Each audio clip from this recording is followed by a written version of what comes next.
मेरे सभी संत भाइयों को साहिब गुरु सतनाम। बोल दो सतगुरु बाबा की जय। बोल दो सतनाम सतपुरुष पिता की जय। हे संतो, आज हम सतगुरु बाबा जी ने कहाँ से ज्ञान ग्रहण किया, कि बाबा जी ने पढ़ाई किया है कि नहीं, उसी के बारे में हम जानेंगे कि बाबा जी कहाँ पर जाकर पढ़ाई किया। आज जैसे हम स्कूलों में जाते हैं, विद्यालयों में जाते हैं, महाविद्यालय में जाते हैं, उसी प्रकार बाबा जी कहीं पर गुरुकुल या कहीं विद्यालय या कहीं स्कूल में जाकर पढ़ाई किया है या नहीं, इसके बारे में आज हम इस वीडियो के माध्यम से चर्चा करेंगे और जानेंगे। पिता महबूदास जी, उनका सदा यही सपना था कि बाबा गुरु घासीदास पढ़ लिख कर बड़ा आदमी बने, ब्राह्मणों की तरह पढ़ लिख कर बड़ा व्यक्ति बने और हमारे गांव का, अपने माता पिता का नाम रोशन करे।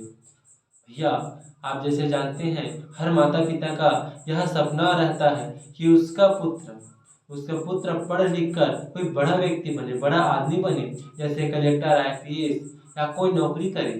ठीक उसी प्रकार पिता महबूदास बाबा गुरु घासीदास के बारे में सोच रहे थे कि घासीदास पढ़ लिख कर कोई बड़ा व्यक्ति बने और मेरा नाम रोशन करे। तो पहले जिस समय बाबा जी जन्म लिए थे, उस समय ब्रिटिश का शासन था और जगह जगह आप देख रहे थे कि जाति प्रथा और जातिवाद चलता था, रूढ़िवादी चलता था, जिसके चलते बाबा जी को पढ़ने का अवसर तो नहीं मिल पाया। आप जानते हैं कि सतनामी समाज और भी कई प्रकार के समाज यहाँ विद्यमान है, उसे नीच जाति, छोटी जाति की श्रेणी में रखकर उसे दूर रखते हैं और छुआछूत मानते हैं। दंतेवाड़ा अभिलेख के अनुसार उस समय जाति प्रथा बहुत ज़्यादा चलता था, जिसके कारण बाबा जी को कहीं भी दाखिला नहीं मिल पाता था और बाबा जी पढ़ना चाहते थे लेकिन उन्हें पढ़ना नहीं दिया जाता था।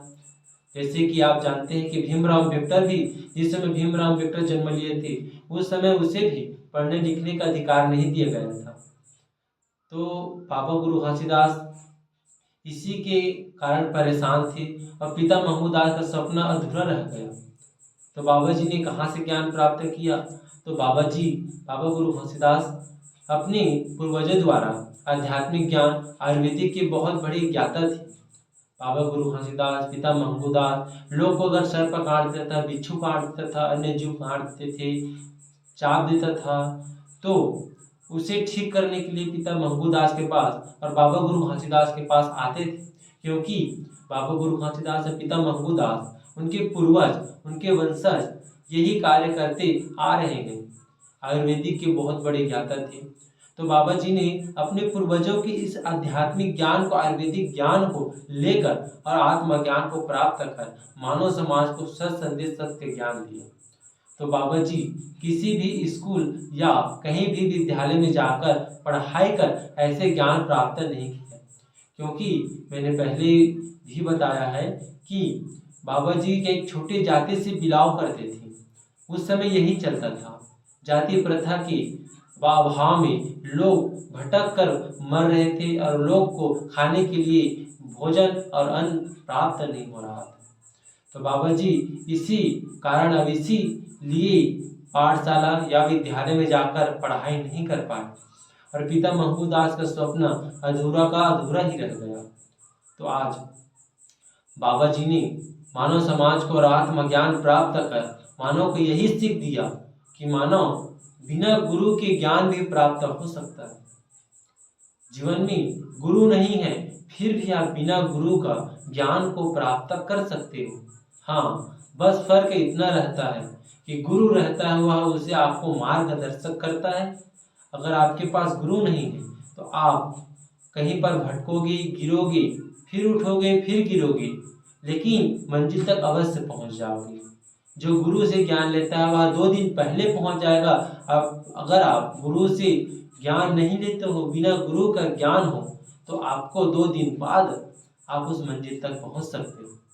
बाबा जी ने यही ज्ञान, यही सत्य का संदेश मानव समाज को दिया, जिसे मैं आप लोगों को इस वीडियो के माध्यम से बता रहा हूँ, समझा रहा हूँ कि बाबा जी कहीं पर जाकर ऐसे ज्ञान तो प्राप्त नहीं किया। वे इसी अत्याचार को देखकर एक स्थान पर बैठकर, जिसे हम छाता पहाड़ के नाम से जानते हैं, आज विख्यात है, उसे हम आज पढ़ते हैं और जानते हैं।